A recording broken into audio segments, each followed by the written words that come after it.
Welcome, everyone, to the Change Starts Here podcast. I'm your host, Dustin Odham. And in this week's episode, we welcome Cynthia Covey Haller, who is the daughter of Stephen Covey. And we're here to talk about her latest book, which is Live Life in Crescendo. Your most important work is always ahead of you. And like I said a few times during the interview, when I first saw the title of this book, I was excited, but also I was a little biased towards thinking, this may not be for someone at my stage of life who, if you're watching on video, I've got my picture of my three boys behind me, 8, 6, and 2. I'm in my 40s and thinking that's probably not for me yet. And after talking to Cynthia, it's so clear that this book is for anybody. I even mentioned how some of these principles that we're talking about could be impactful for my young kids, or if I was teaching, I would want to give this to my kids. And so this conversation was fascinating. We talk about 4 specific stages that she addresses in her book, which are really neat. And so I would encourage you to listen for those. I would encourage you to listen for, we dive deep on a couple of the different stages in life. One of those is thinking about the second half of life. And that's something that I was thinking about with my father or my parents. And then another one is just thinking through when life gets really tough. What do you do in those challenging moments, and how do you snap out of them? Because we've all been there and we all know people who are there right now. And so this is such an awesome conversation. We learned so much more about the founder of this, the creator of 7 Habits, creator of Franklin Covey, Stephen Covey. It was awesome. It was a really, really rich conversation, really insightful conversation. And it's one that I walked away more inspired, and I walked away with clear examples of how to be a better person, parent, and educator. So enjoy it. I had a lot of fun, and I think you will too. As always, if you're a subscriber, thank you for subscribing. If you aren't, please hit the subscribe button. We need all the support we can get, as well as we're listening to this. Take notes for yourself. And if you think there's someone in your life that really needs to hear our guest message, please share it with them, because that's a way to really love and serve people around you. So again, thanks for listening. Enjoy this conversation. I really had a lot of fun. Well, Cynthia, thank you so much for making time to be here with us today. I'm so excited to be on your show, Dustin. Thanks for having me. Yeah, I am ecstatic to talk to you about our topic today. So as you know, we start with the same question for everyone. Who are you, and what do you love about what you do? Okay. My name is Cynthia Covey Haller. I'm the oldest of 9 children to Stephen and Sandra Covey. And as I'm called the mother hen, Dustin. I'm the oldest of 9. People have to get their approval through me if they bring new people into the family. Since my parents have both passed, I just have moved right into that role, and I'm enjoying it. I'm also a grandmother, a mom of 6 kids, a grandma, and now I can say I'm a first-time author. So I just written this the first time I've written a book by myself. I've contributed to others, but that's a great thing. That's a new thing I can say. I'm an author now. Yeah, that's exciting. And I'm really excited to know that this book is out and ready for people to buy right away. Before we dive into it, I was thinking, when we had a couple of, your other siblings on, Right. I've asked each of them, what is it like growing up as a child of Stephen Covey? It was great. I mean, we didn't know any different. we had, our dad was so much fun. He was so spontaneous. My mom would get everyone to sleep. And sometimes if he was out of town, he got home at 9:30 or 10 at night, and we've got school the next day, he'd just run into our rooms and, I just got off the plane. Let's go to 7-Eleven. Let's go get Slurpees. And my mom was like, oh no, come on, Stephen. It's taken 2 hours to get him to bed. But both my parents were amazing parents. I would say they weren't perfect, but they tried harder to live what they taught more than anyone I knew. And when they'd make mistakes, I admired that they'd own up to it and say, you know what, I lost my temper. This was my fault. It wasn't yours. And they asked forgiveness, just how we all need to, but they were wonderful models of trying to live what you teach. One of the things I started right around the time when your father passed, I started a little bit before that, and I was in a conversation with either one of your brothers and him or somebody. I forget how it went down, but I was a little skeptical of kind of true believers drinking Kool-Aid in the 7 Habits or anything. So one of my questions was, how do you live this? And I swore to myself, if I heard anybody say Dr. Covey is like an A+ at living the habits every day, I was going to quit, just because Yeah, it's not about that. It's about the yeah, spirit of trying to get better every day. And his answer almost did the opposite, 'cause he was so honest. He was like, I'd give myself a B+, B-. I don't know, some days. I'm like, the honesty to me was so refreshing, because that's yeah, what this is about. So you feel like that's what you grew up with, basically, is yeah. not perfection expected, but just constantly striving to do better. That's right. Yeah, to just keep trying and to admit mistakes. And he'd always say, "I have trouble with habit 5, listening. I want to give advice. I want to jump in and fix it." And so he struggled to practice what he preached as well, but he kept trying hard. And it was a culture that we had a lot of fun together, but that if you made a mistake or messed up, you just started over, and we did that often. So it was a realistic household with 9 kids. It was pretty wild and crazy a lot of times. Just And 9 kids, that's all. You yeah, could see the 3 kids behind me, for those of you who are watching. I yeah. got my 3 sons behind me, and I think that's plenty full. I can't imagine what 9 feels like or looks like. Well, I had 6, and to have 3 more, and to have them, I was 22 when my youngest brother Joshua was born. So 22-year gap. My mom was doing kids for years and years. And anyway, but it was a great run. We always said to ourselves, I mean, people would give these great accolades to our father, and we always said, if they only knew what he was like in person. His public image just paled to how we knew him in person. He really was a remarkable leader and great father to us all. So That's awesome. Well, I'm excited what that example has done, because the book that is being released today is one that I think is perfectly timed, and one that's going to change a lot of lives. So those of you who don't know what it is, Live Life in Crescendo, your most important work is always ahead of you. You co-wrote this book with your father, right? yes, In some sort of way. So I mean, he passed away 10 years ago. So what's the backstory of how this came about? yeah, it was 10 years ago this July when he passed away.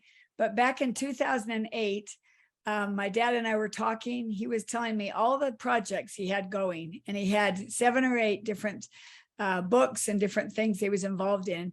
And the one that intrigued me the most was this idea: live life in crescendo, because that was his personal mission statement the last 10 years of his life. And so we just talked about it, and he said, what about if you help me out? You take my ideas, you interview me, and then you do the work. You find the stories and examples, make it practical, be kind of different than other books, because it's mostly stories about people who try to live in crescendo, and those that don't, that would live in diminuendo, which is the opposite.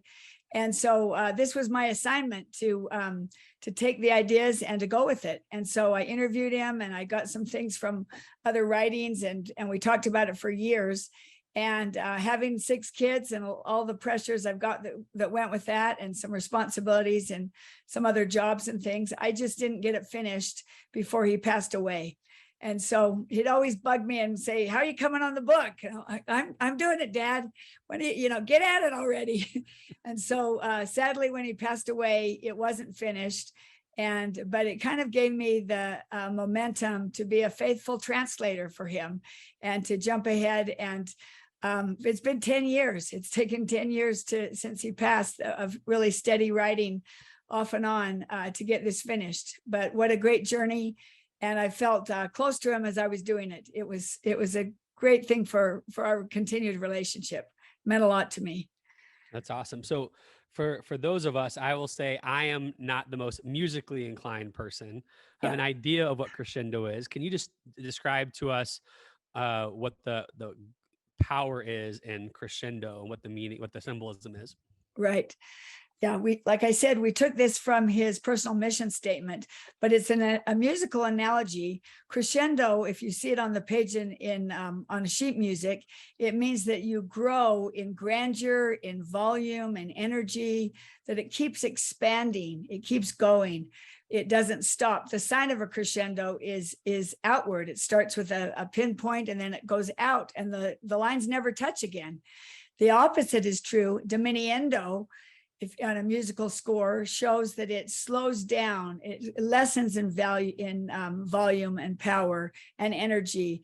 It kind of dwindles, and eventually it literally comes to a stop. And so we thought this was a great analogy, that live your life in crescendo, with the second part, the subtitle, your most important work is always ahead of you.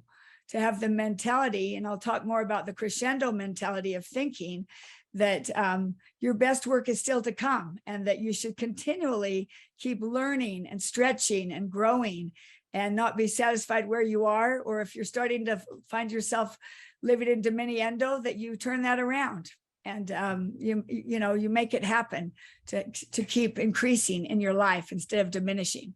So Cynthia, as you're talking, I think about looking at my own life, or the people who are listening, for them to be able to do the same thing. Just trying to figure out, am I living a life that's going towards diminuendo, or is it one that's going out towards crescendo, and the crescendo mentality that you're speaking of? I think that's a great question we need to constantly ask ourselves. Am I living in crescendo or diminuendo? So a great example that I have recently read about is a man named Anthony Ray Hinton, who lived in the South and was accused of killing 2 people while he was in a lockdown facility 15 miles away from the crimes. And this was during the 80s. And this man was poor. He didn't have the money for a good attorney, and they basically couldn't solve the crime, and they pinned this on him. He lived in a racial biased community, and they just kind of nailed him. They just decided, we're going to pin this on you. He knew he was innocent, and so he was so confident as he went to court that he would be found innocent, that he was just stunned when they all of a sudden he ends up on death row in Alabama. And so he decided, he thought, I've lived a good life. I know I'm innocent, and this happens to me. So he went into the jail cell. He threw his Bible under his bed, and he literally shut down.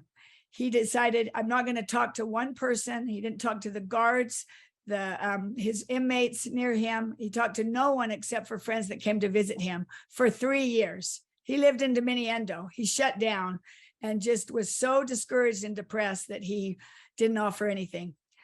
And so then one night he was in his jail cell, and he heard an inmate right next to him. This is on death row. And at 2 a.m, he can hear this man just sobbing. And he said, something broke in me.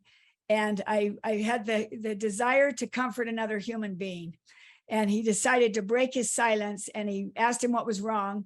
This man was desperately crying for help, and he told him that his mother had just died. He just received word. So he spent the rest of the night talking to this person he didn't know, who he's lived next to for 3 years, comforting him, listening to him tell about memories about his mom, and just letting him mourn. And from that day on, he chose to live in crescendo. He knew he couldn't do anything about being on death row. He didn't have that option. He knew he was innocent, and he was in a bad situation. But he decided, I still have choices. He said, hope is a choice. Love is a choice. I still have the choice to decide to give to other people or not, or to just shut down. And so he chose to be a friend to those around him. For the next 14 years, he became a beacon to the guards and to the people on death row. He got permission to start a book club and to meet in the gym. He became a light in their lives. And eventually he got a hold of Brian Stevenson, who, I don't know if you've seen Just Mercy or read that book, but he works for an advocate group that helps people that have been wrongly convicted. And after almost 30 years, he was finally released. He was found, Brian Stevenson took it to the Supreme Court, and they proved that he was totally innocent, and he got released. And so when he came out of the doors, he said to his family and friends who were there, the sun does shine. And that's what he ended up writing, a book that became a New York Times bestseller called The Sun Does Shine.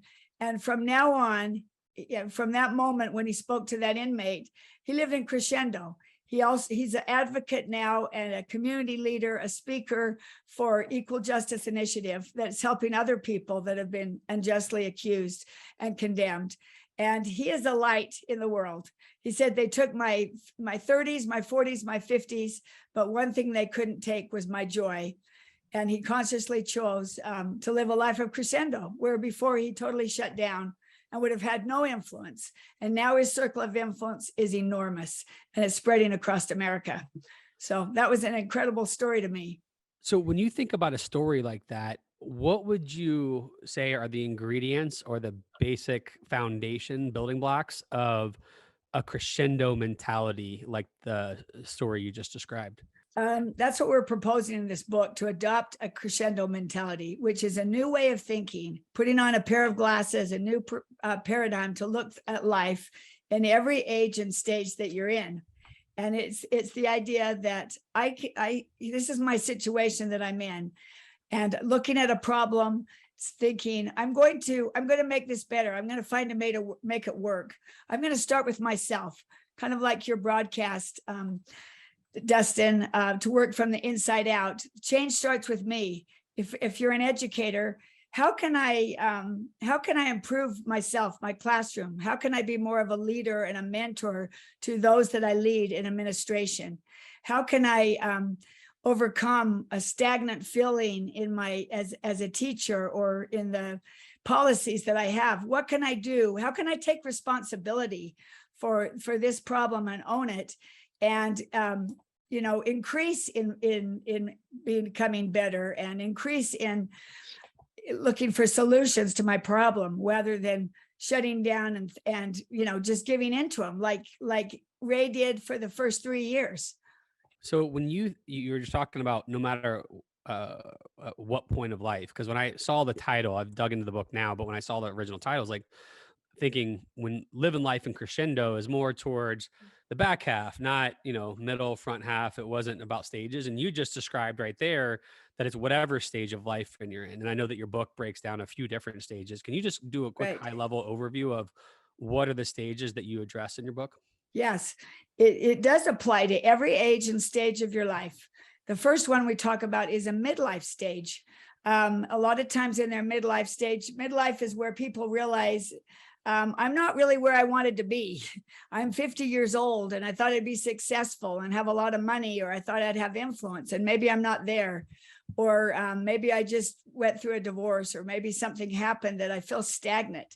So that kind of deals with where you are compared to what you want to be. So how are you going to choose? What are you going to do about that? Are you going to take responsibility for it, or are you going to choose not to live in crescendo and to shut down and to be mediocre in your job, to not put out a lot, not to expect a lot, and to be stagnant? That's just briefly, but the second one is the pinnacle of success. You may be very successful in your life. You may be, Bill and Melinda Gates that have, had set up had a dynasty. But what about their post-work after their foundation that they're running? What about a Jimmy Carter that decides he was the president of the United States, and yet his post-presidency was much better than his presidency? What are you going to contribute? This is where your most important work is still ahead of you. If you are successful and you do want to step away from your profession, what are you going to be about now? Are you still going to contribute? Then the third one is life-changing setbacks. This would involve a person. Think about Elizabeth Smart. The worst thing that could ever happen to you in your whole life. You get kidnapped at 14 and abused, and you think that your life is over. But yet her most important work was ahead of her, despite this horrible tragedy. She took this life setback, and she is an advocate for people that have been attacked and have been kidnapped. She started a foundation raising awareness for children who have had this type of thing happen to them. She's married and has 3 children. She lives in Crescendo, whereas she could have been a victim. She could have shut down and said, this horrible thing happened to me. I'll never be the same. And she chose not to do that. And then the last one is actually why my father began this whole book, the second half of life. I think it bothered him that people started saying to him, gosh, Steve, you're like 65 now. Are you going to be shutting down anytime, or are you going to retire? In our family, retire, the R word was a bad word to say in our home. He would say, you might retire from a profession, but never retire from making meaningful contributions. And he felt like, why would I retire? I'm at the top of my game. I need to, the 7 habits wasn't the last great idea I had. I've got many other ideas that I'm hoping to bring out. I'm still looking forward to my most important work. And so that kind of bothered him enough that that's when he adopted that his mission statement would be live life from Crescendo. I still have more to accomplish. Why else do I get out of bed every day if it's not to learn and grow and contribute? So that's just kind of really basic, those four places. One of the things that we had talked about, you reminded me, I knew this, but you reminded me, I think, what'd you say your dad was 49 years old when the 7 Habits came out? Is that right? Did I get that timeline Well, correct? no, he was, let's see, he was 49 when he stepped away from teaching. He'd been teaching for 20 something years and he loved it. He would always consider himself a teacher first. Right. That was his foundation of his career, but he made a kind of in the midlife stage that we're talking about. He kind of felt like I'm a little stagnant at the university he was teaching at. He loved teaching, but he felt like I'm giving some of this material, which eventually became the 7 Habits. And he published that, I think, when he was 51. And so he was giving this material to the students and they didn't have real life places to practice it. And so he felt like he dabbled a little bit in consulting and thought, I wonder if I should take a leap right now at 49 and start my own business, Stephen our Covey and Associates. And that was a leap of faith. That was in a midlife kind of a situation that he thought, you know what, I feel like I've done what I can here and I've got to take this leap and I've got important things still to do. So he put his house and his cabin in Hawk and jumped into it with 9 kids at home, many of them in college and all ages, and took that chance to do that. And it turned to be a great move for him, but it wasn't easy at first. And it didn't seem like the natural choice at first. Yeah, I think it's so, I mean, I know plenty of people in their 30s, 40s, and 50s who are kind of just stuck. I think I'm just going through life, going through motions. And, we think about your father and a lot of people in your lives' careers of, oh, they were so successful. And you think, oh, I could never do that. And you start looking at where people are in their age, like his life was way ahead of him. Your life is way ahead of you. And so I'm particularly interested. I'm interested in all those stages, but one of the stages I mentioned is kind of that mid life struggle, I think you called it, right? Right. How do you help people, again, recognize that and then start getting out of that to get that crescendo mentality you're talking about? For educators, especially, sometimes, I mean, I've always believed they're underpaid and underappreciated.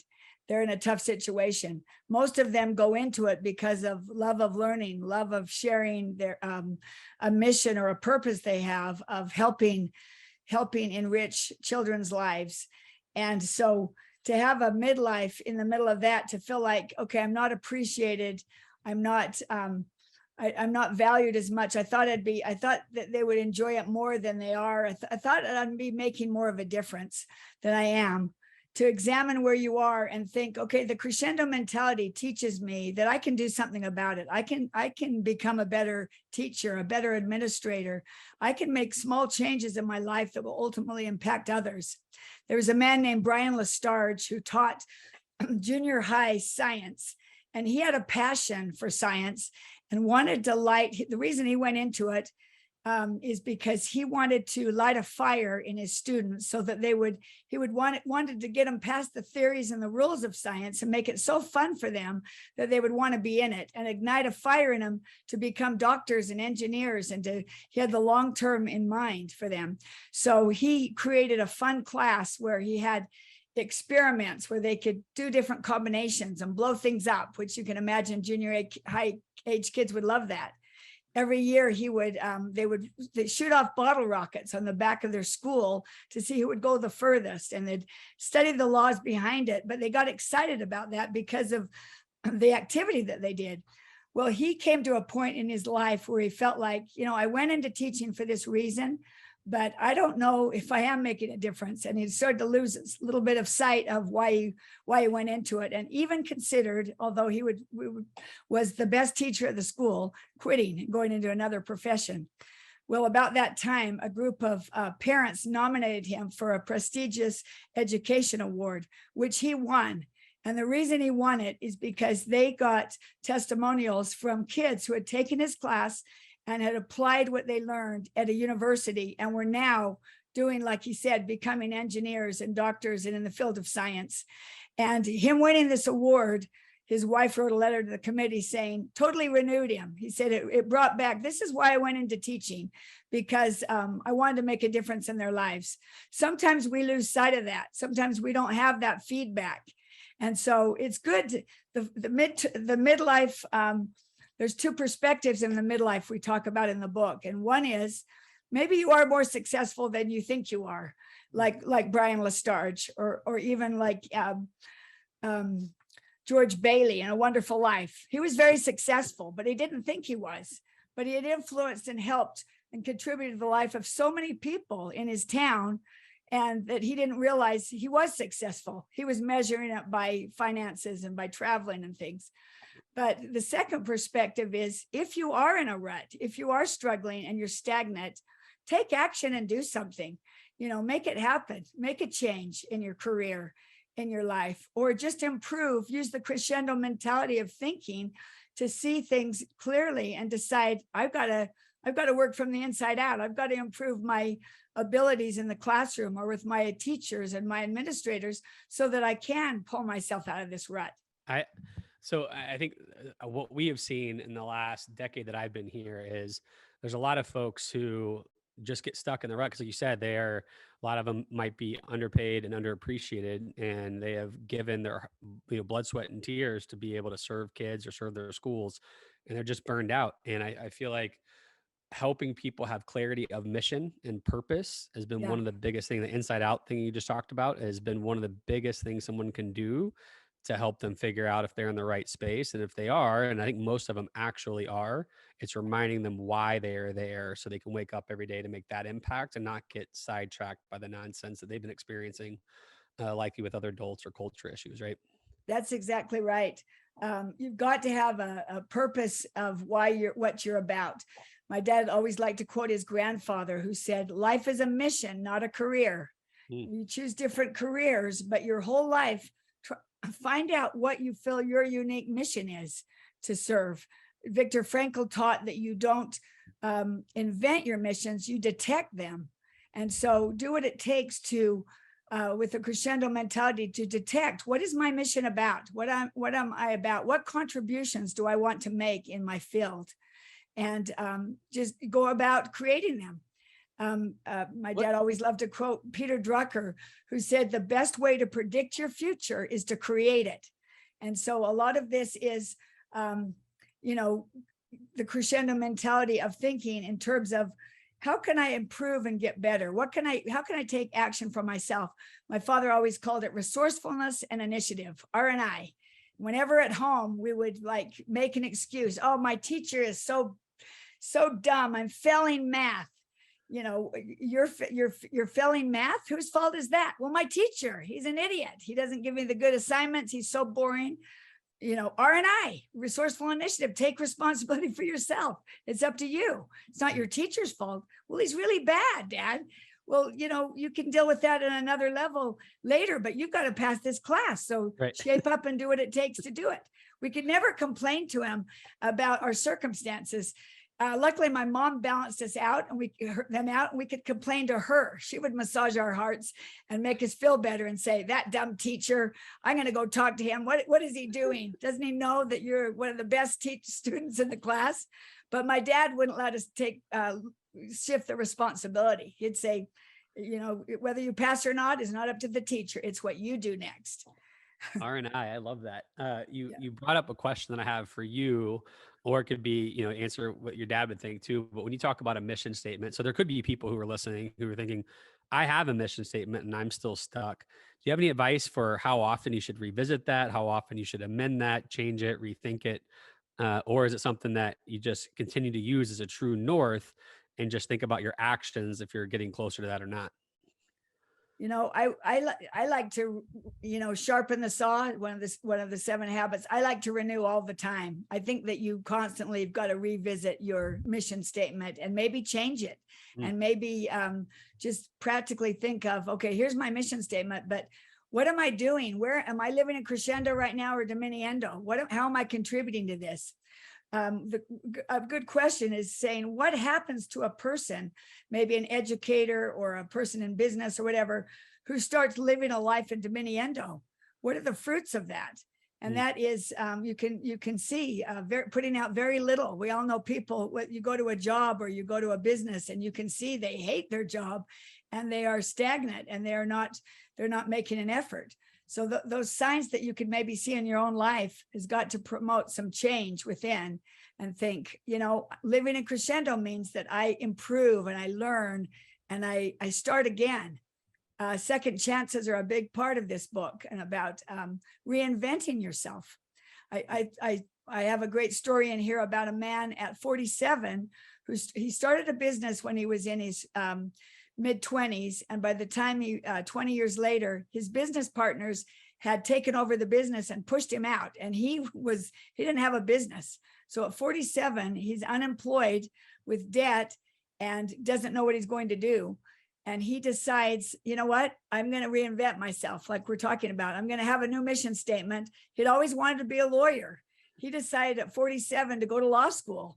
He was the oldest one in the room, in the class. At 47, and people were joking about him being there. And he tells the story, it just paints a picture of pulling into a parking lot at 5 a.m. when it's pitch black, it's the middle of winter, it's dark and cold, and he feels gloom and doom come over him and depression. And he thinks, what have I done? How can I do this? I'm in law school. I've got 4 kids. I haven't made any money. I've got years ahead of me. And what am I really doing? And he decided, no matter what, I'm going to dig down deep. I'm going to keep thinking of the positive. I'm thinking of the end in mind, which is law school. I mean, graduating from law school and becoming a lawyer and starting my own firm. And so he pushed those negative feelings aside and he just dug down deep. And within 2.5 years, he had graduated. He was almost 50 when he set up his own law firm in a new career, a new profession. And within 3 or 4 years, he had more work than he could handle. And so, I don't know, he reinvented himself. He had to kind of recreate another mission. And a lot of people have to do that. And my dad basically did that when he left the university and decided to take a chance on becoming an author and a full-time consultant. And it's a gamble. Maybe some will work, maybe some won't, but you'll never know if you don't try. So true. So as you were talking, one of the stages is, you mentioned was the second half of life. And I think about my dad, who I'm really close with. And, he's very vulnerable with me. So he talks to me, like when he retired, he talks to me about how he feels, right? Some days he feels really happy and successful, filled. Some days it's empty and there's nothing there and you're trying to figure it out. What advice do you give or do you have for folks, whether it's they're listening and they are in that stage, or they have close family or friends in that stage or approaching that stage, to really get the most out of the second half of life? We propose in this book that you're in the best position ever to make a contribution. We talk about life is about contribution, not accumulation. So at the second half of life, at the very end, say that, like, if your father isn't working anymore, doesn't have a profession, he's in a perfect position. Think of all the wisdom he has and the experience he has, the connections he has, the abilities to communicate and to make things happen that he's learned his whole life. Who could he mentor right now? Who could he look around in your family and see who's struggling? Who could he help in the community? He's in a perfect position. He's got time. He probably has more money than he did when he was younger. He's got abilities that he didn't have. It's a perfect situation to think, my most important work is still ahead of me.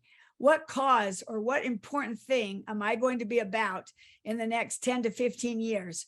Rather than thinking, looking in the rearview mirror. My father would always say, don't look in the rearview mirror at what you've done. Don't look back at your accomplishments. Look ahead. If you were driving in a car and trying to get to the store, If you kept looking in your rearview mirror the whole time, you'd end up in a ditch. And so someone like your father and other people that are facing, okay, I just ended my professional career. What do I do now? The Crescendo mentality teaches your most important work is ahead of you. It's up to you to figure out where you're going to put that passion and where you see needs in your community and what you're going to contribute to, because this is the greatest time to make a contribution. You have more skills and more abilities than you ever had in your life. It's an exciting time. That's awesome. As you were talking, I went back. So my dad's been taking those kind of steps, and I think he's ended kind of what you're talking about is how do I make a difference by mentoring and loving and serving others around me. And then it went into, oh man, school starting. My sons just got back to school recently, and I'm thinking through my friends who are principals or superintendents or even teachers. Let's say if I'm a principal or a district official and I'm in charge of district culture, school culture, how can I take this crescendo mentality and start building a culture around it? Or, how do I help my people live that way in a way that feels authentic to them? Because I like it. You have multiple stages. So I want to help them. Like I want to see my staff understand what stage they're in, Right. and then live with this crescendo mentality. What are some ways they could start doing that with them? Increase your circle of influence by just starting with yourself and anyone you have contact with. You practice these new principles that you want to get out. If you're an administrator, you want to create a school that has great teachers, has high standards, teaches good values about education. You start with yourself, and then you affect those around you. Your circle of influence, you may think, is small. Maybe you're not an administrator. Maybe you're a teacher, or maybe you're only dealing with a few people. But it's been found that a domino effect can be created with one person choosing to live a certain way and influencing others in the same way. You think of a power of a mentor, and how like someone like a John Wooden, how he had a pinnacle of success. He was considered maybe the greatest basketball coach of all time, one of them, but yet his post basketball years were filled with mentoring, one person at a time. I mean, he was in contact with his past players constantly. He taught still. He said his greatest love and his greatest contribution in his life was not about basketball. It was about mentoring. So you think, who can I affect around me? Just start with yourself and those that you work with, and pretty soon your circle of influence will expand and become kind of a domino effect to those who are within your circle of influence, and then you've just increased it. Then it grows bigger. I'm thinking of William Henley, who wrote. This happened in England. His father passed away, and his mother had 5 or 6 children, and they were very poor. And he needed encouragement and kindness from his teacher more than anything. And he found a professor that gave this to him and helped him. He lit a fire of a love for poetry within him, and he affirmed him and he mentored him, and it meant the world to him. He didn't have anyone who saw him in this light, and he started writing poetry. Well, eventually, years later, he wrote Invictus, that beautiful poem that Nelson Mandela referred to all the time in those 27 years on Robben Island in South Africa, that he would talk about. That I have it. Basically, the poem just says, "I'm the master of my fate. I'm the captain of my soul and the master of my fate." He used this to inspire himself, and then his influence spread. Mandela's influence spread to the other inmates who had come to him for advice, and to even the guards who he initially hated when he came in. Talk about a person that worked from the inside out. He first changed himself and then was able to influence others. So his circle of influence grew to when he is released at 71. Talk about the second half of life. At 71, he walks through the gates and as a free man, and most people would think, he's 71. It's too bad his whole life was wasted in prison. What can he do? But he felt like his life was just beginning anew. 4 years later, he's elected the president of South Africa. and ending apartheid. And his circle of influence has increased to include the whole world. But Henley's poem years ago with the domino effect, the small circle of influence that he had, influenced Mandela, who ultimately influenced the whole world. The last 10 years of your life, or 10 years or more, that you've worked on this book, I mean, you are incredibly passionate and connected to this work. I'm curious, what do you say to someone who's trying to peek over the fence to decide if they should read this? Who's this for? Make the plea. Because I love when I hear from authors who have spent a year to, in your case, 10 or more years on this content. Like, it's in your heart. And Yeah. so what is it that you want people to understand as they think about whether they pick it up or not? I do feel passionate about this material, Dustin, because I feel like I believe, as my dad did, that it can give hope and encouragement to anyone in any stage of life, wherever they're at. If they're feeling stagnant, if they're feeling like I've done it all, I'm already successful, what else do I need to do? If they feel like I've had this horrible thing happen to me, my personal life's a mess, or I don't know what to do next, I have had a huge setback. Or if you're in an older stage of life, I truly believe that the crescendo mentality way of thinking, this perspective the glasses that you put on, can change everything. And that truly believing and acting upon it, like you say, you can't just think it, you've got to act on it. You've got to use your R&I, that your most important work is still ahead. It may not be, you may have done greater things in your life before this, but still, this is your most important work because it is ahead of you. You don't want to keep looking in the rear view mirror at what you did. You want to contribute. Life is about contribution. And at any age and stage, I truly believe that a person can take hold of their life and choose the crescendo mentality and find much more happiness and meaning in their life and purpose than they had before. The opposite is to live in diminuendo, and we know where that ends up. Yeah, I love, as you're talking, I know something may not be a direct analogy, but I'm thinking about talking to my sons about how, you're never as great as your past or as bad as you think your past is. And so you got to keep your eyes ahead and keep it moving about what's next. And so I think, to your point, when I first heard, I said this earlier, but when I first heard the title, I was thinking, oh, my dad will love this book, or my mom, or, that people will love this book. Not, oh, this will be perfect for me. After reading it, I'm thinking, how can I take these lessons and help my 8-year-old, 6-year-old, and 2-year-old start having some of that mentality, or at least building it into them at this stage of life, so that they are constantly thinking that way. That's the greatest point I think you've made, is you can't wait to have this mentality. You have to start where you are now. Right. You have to start at any age. And even your young kids, you're thinking, what's ahead of me? What do I want to accomplish? How am I going to look at my life in terms of the crescendo sign that I keep learning and growing and contributing? And so I think that's a great point, that at any age and stage that you can live this, but it's important to not wait to do it. You all of a sudden, the person, you still could apply it, but the person that wakes up when they're 70 and they've finished their career and thinks, shoot, what do I do now?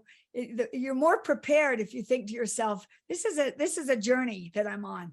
And I know that I had this setback. Maybe I was bankrupt. Maybe I got divorced and I had something. I developed a terrible health condition. But stepping from right now, how am I going to live? And how can I direct my energies? Kind of like what Michael J. Fox did when he found out that he had Parkinson's. At first, he drank himself into oblivion. And then he decided, this isn't going to help. The only choice I have, I have all the choices in the world. The only choice I don't have is whether or not I have Parkinson's. I can control everything else is a choice of mine. And so he learned more about his disease, which helped him feel better. He ate better, he exercised, he did things, he got educated. And then he became, people would say, what a tragedy. He was a famous actor. And then, he's had this happen. But actually, his greatest roles have been in Parkinson's. His most important work was ahead of him. He didn't know it as an actor, but now he's become the face of Parkinson's. He testified in front of the Senate committee without taking medication for Parkinson's, so they could see what it was like, how desperately these people needed help to be able to have this medication. And he did that to expose what Parkinson's is all about. And then he's continued in Crescendo, living like that all these years. And he has raised, they just said, $1 billion for Parkinson's. So tell me that his greatest work wasn't just Back to the Future. I mean, his greatest work is ahead of him and still is. And Well, even though it's hard, he's written a lot of books about making that choice and about living your life with optimism, despite what you've gone through or what's happened to you. It's a great example. I know you didn't mean to help the Odham household out tonight, but my kids just finally watched Back to the Future Oh, isn't trilogy that with great? me. It's a And classic. so they know who Marty McFly is. And this would be a great conversation to have with them because they're starting to understand, that Yeah, people are actors who play right. roles.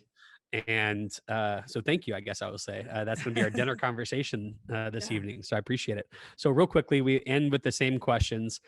First question is, what's a habit or discipline that you utilize on a daily basis or a weekly basis that helps you become the best version of yourself? I think I would say, I've been using Begin with the End in Mind for 10 years for this book. I mean, there were many nights I sat here till 2 a.m. in tears, sometimes thinking, what am I doing? Is this ever going to get published? I mean, this is hard. And I had a lot of setbacks and I just I had the end in mind. No, this is what my father and I agreed on. This is his last big idea. I want to bring it out. He felt as passionate about it as he did 7 Habits. He felt like it could make a difference in people's lives in terms of finding meaning and purpose in their lives and making contributions to others. So I'm going to stick with it, even though it wasn't easy. So I think I've been trying to practice Begin with the End in Mind.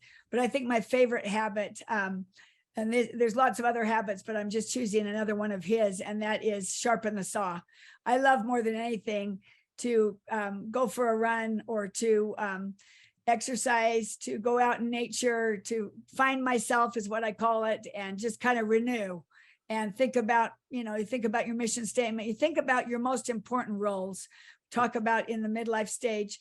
Being successful is a different kind of definition and how we're defining it here. To be successful, you are successful in your most important roles in life. And that's where true success really is found.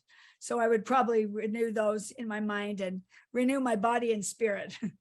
Yeah, that's awesome. So I'm curious, for those of you who aren't watching right now, behind you, you've got several hundred books, and anybody that has a ladder to get to the other books that I can't see loves to read. And so my question for you, and I won't make you limit it to just one since you have 1,000 behind you. What is a book that you've either read over your lifetime or recently that you think other folks should really check out besides the obvious, which is your own that is out now?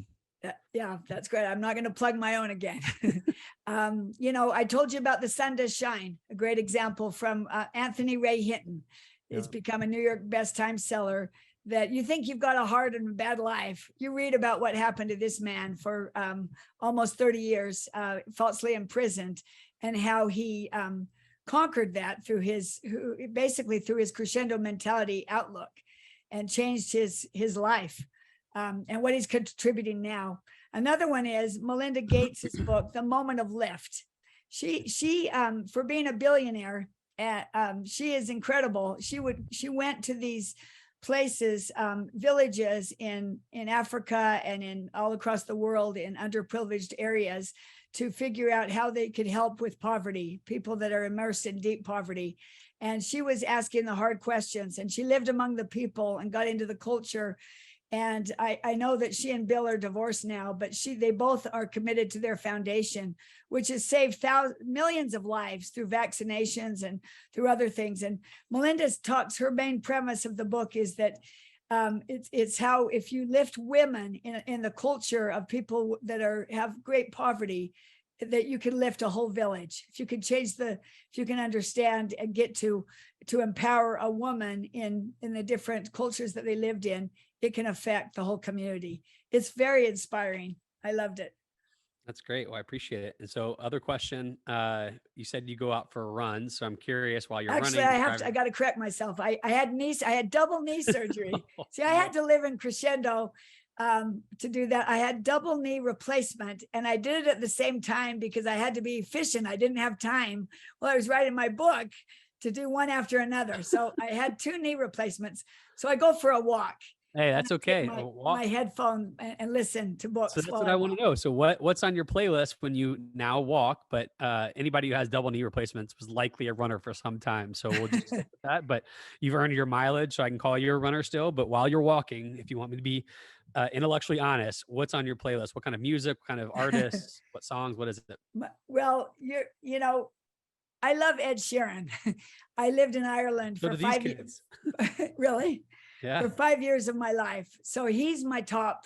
I love Ed Sheeran music. I'm also traditional. I love all the musicals. I love Les Mis and Phantom and Dear Evan Hansen, Hamilton. I mean, I love listening to any musical. I also love, my brother loves Coldplay. Stephen loves Coldplay. I love Coldplay too, but I really am a big fan of Ed Sheeran and country music. Tim McGraw, Garth Brooks. I love all that music.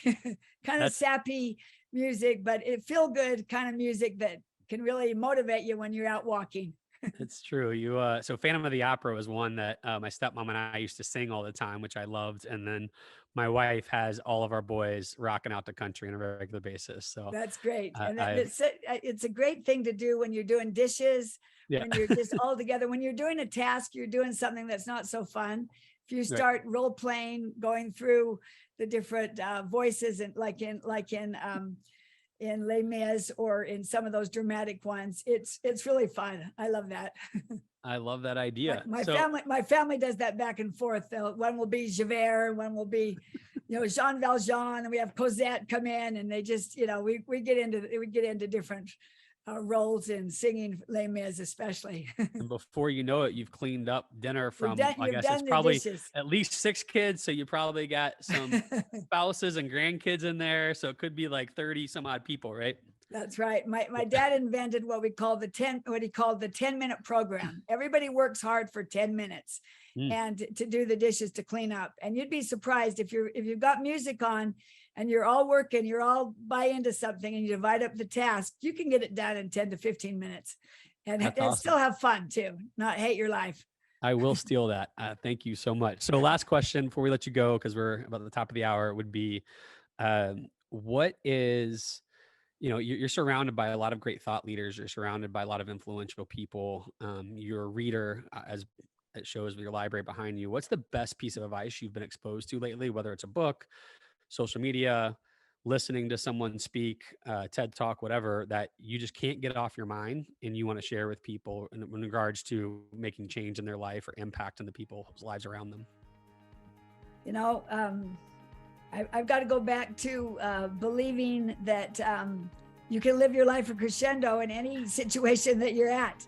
I just have this rehearsing in my mind because I've been doing it for so many years, 10 years of working on it, that I really believe it, because it can make it such a change in your life that you feel like I have hope. I can, yesterday was awful, but the next couple of years, the next couple of months, I'm going to make changes. Let's see. I've been reading things from The Essentialist, Greg McKeown, and I love his idea that do what's essential. There's so many pressures that are coming at us. Do what matters most. Do what's only essential. Cut everything else out, and from your life, and you'll be so much happier if you can say no to the unimportant. And as Goethe says, the things that matter most must never be at the mercy of things that matter least. And that sometimes you'll spend a lot of time doing things that you think to yourself, what am I doing? I'm wasting time on social media, or what am I spending time doing right now? What really matters? And Greg's book about living an essential life has really resonated a chord within me. That's awesome. Well, I'm excited for folks around me to check out your book now that it's available. For those of you, again, I want to remind you, live life in crescendo. Your most important work is always ahead of you. I can now say, as I've been able to have a sneak preview, it's life-changing work, and I think everyone should dive into it. Cynthia, thank you so much for making time to be with us today. I wish you nothing but the best, and look forward to seeing what kind of impact this makes on people's lives. Thanks so much, Dustin, for having me. I've enjoyed talking with you. I appreciate it. Yeah, you as well. Thank you. Thank you. Please support us by subscribing to our YouTube channel, podcast on Apple or Spotify, and help us celebrate the beautiful, messy work of shaping human potential.